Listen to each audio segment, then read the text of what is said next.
Assalamualaikum warahmatullahi wabarakatuh. Perkenalkan, nama saya Muhammad Nailur Rahman, alamat Rawa Indah Ajung Jember, kuliah di UIN Kiai Haji Ahmad Siddiq Jember, Fakultas Usuluddin Adab dan Humaniora, Prodi Bahasa dan Sastra Arab. NIM 21110403007. Alhamdulillahirabbil alamin wa bihi nasta'inu ala umurid dunya waddin wassalatu wassalamu ala asyrafil anbiya'i wal mursalin sayyidina wa maulana Muhammadin wa ala alihi wa sahbihi ajma'in, amma ba'd. Pertama-tama, marilah kita haturkan puja dan puji syukur kehadirat Allah Subhanahu wa taala yang telah memberikan saya bisa menjelaskan tentang ayat-ayat salat ini. Salawat serta salam tetap tercurah limpahkan kepada junjungan Nabi kita, Nabi Agung Muhammad sallallahu alaihi wasallam, yang telah membawa kita dari zaman kegelapan menuju zaman yang terang benderang, yakni ad-dinul Islam. Yang terhormat kepada Bu dosen, Bu Ibana.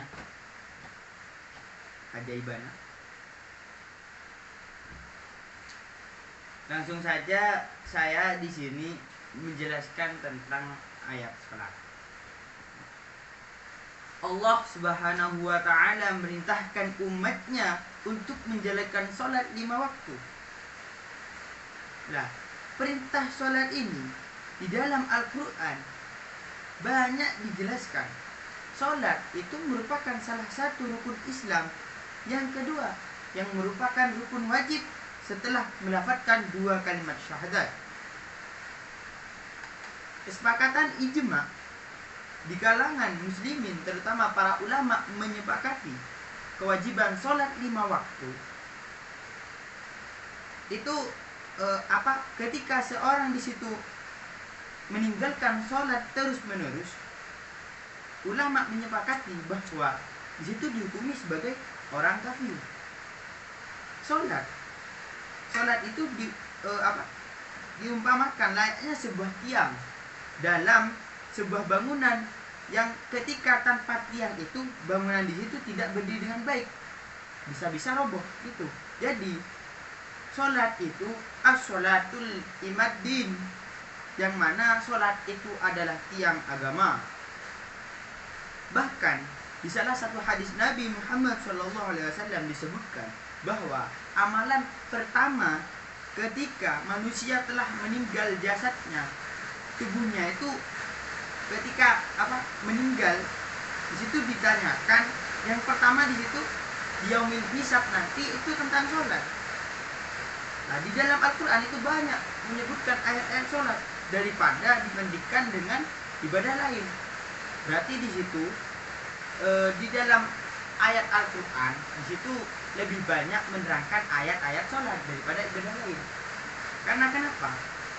Sholat di situ adalah ibadah yang mana langsung dari Allah Subhanahu wa taala ke Rasulnya, ke Nabi Muhammad, setelah Nabi Muhammad langsung kepada kita. Namun ibadah lain itu melewati wahyu, melewati malaikat Jibril, begitu, ada perantara. Namun kalau ini langsung dari Allah kepada Nabi Muhammad, langsung kepada kita.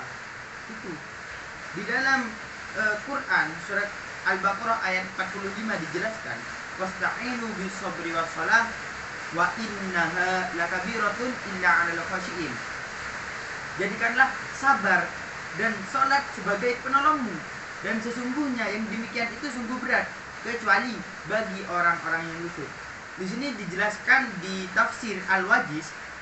Nah, dalam ayat ini dijelaskan itu, saling tolong-menolonglah kalian dengan bersabar dalam ketaatan dan menahan nafsu syahwat, dan melakukan sholat pada waktunya dengan khusyuk, karena dalam keduanya ada sesuatu yang mengendalikan di kalian. Di sini dimaksudkan antara bersabar orang yang bersabar dengan sholat itu ada kaitannya. Di situ saling apa ya?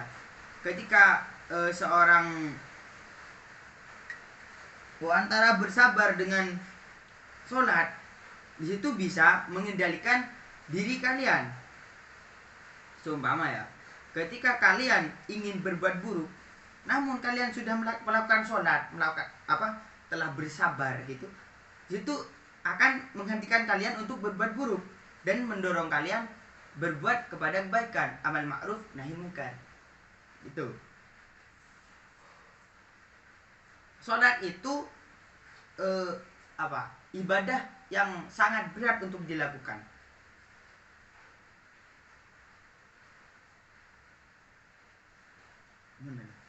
Sholat itu dalam penafsiran kitab tafsir tafsir Al-Wajiz ini sudah dijelaskan barusan. Terus sini ada ya, saya pernah mendengar dari kiai siapa lupa namanya. Nah di situ dijelaskan, pas saya hadir dalam majelis itu, di situ ada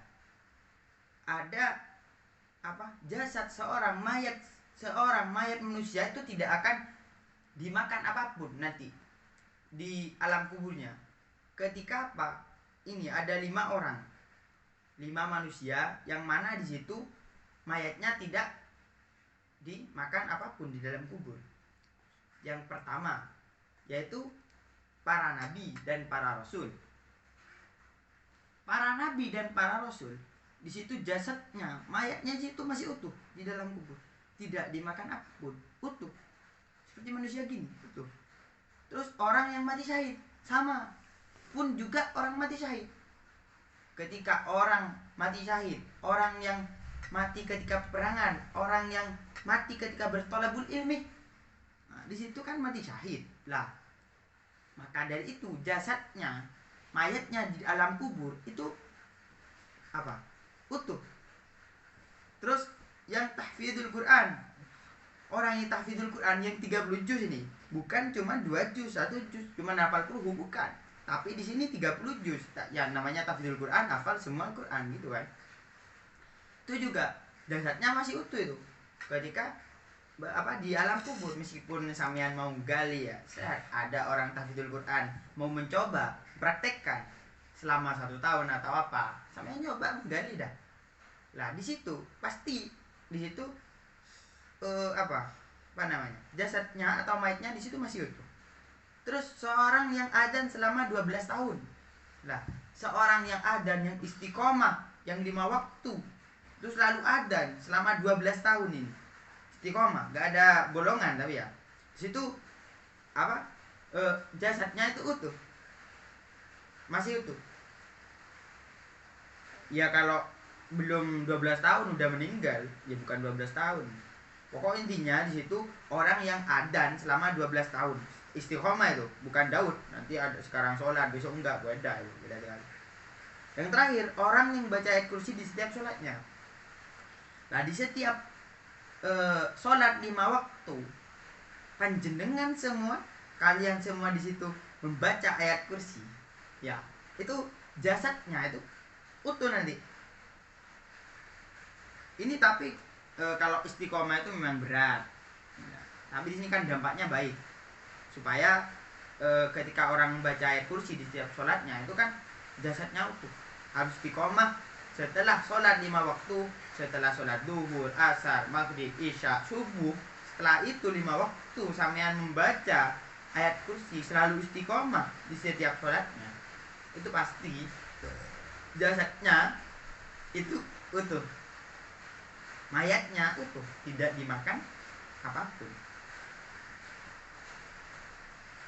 Kesimpulannya bahwasannya sholat itu adalah tiang agama, yang mana kan sudah masuk dalam rukun Islam. Yang kedua di situ sholat. Lah, maka dari itu kan sholat sudah diwajibkan, dan ibadah yang paling baik, yang sebaik-baiknya ibadah itu adalah sholat. Kan sudah saya jelaskan barusan, yang mana sholat itu langsung dari Allah Subhanahu wa taala, tidak melewati wahyu kan, langsung ke Nabi Muhammad dalam peristiwa Isra Mi'raj tuh. Terima kasih. Sekian dari saya. Apabila ada tutur kata yang kurang berkenan di hati Anda, mohon dimaafkan. Undur maqalah wala tandur maqalah. Lihatlah isi pembicaraannya, bukan lihatlah siapa yang berbicara. Assalamualaikum warahmatullahi wabarakatuh.